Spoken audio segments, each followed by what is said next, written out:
Hey Harlan family, Pastor Ethan here with another Walk the Path video from Sunday's message. This week we were on Matthew chapter 5, verses 13 through 16, and it was a great conversation. We talked about salt being the salt of the earth, and then we talked about the different uses of salt in the ancient world and things like that. And then we talked about what it means to be a city on a hill. We talked about tells and the cities buried or built on top of other cities and things like that, and what it means to be a city that the poor can look to as their hope, and the city gates. We talked about all that stuff. One of the things we didn't really talk about is verse 16. We didn't have time to get to it. And it says this, so I'll read 14 through 16. It says, "You are the light of the world. A city situated on a hill cannot be hidden.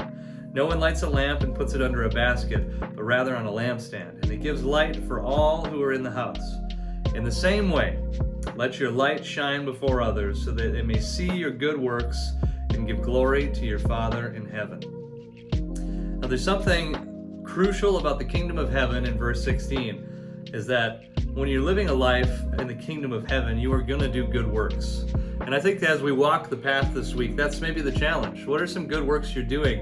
And good works not to bring attention to yourself, not to bring attention to anyone but God and His work in your life, right? And because I think oftentimes we try to cultivate or create those types of things, but I think good works just tends to be an outflow of what God has already done in your life. And I think for many of you in the church, we already see that God is doing a good work in you, and that's going to translate to you doing good works as well. So maybe this week, look for one way that you can do a good work for someone else, that you can kind of go out of your way and do a good work, and as it says, give glory to your Father who is in heaven.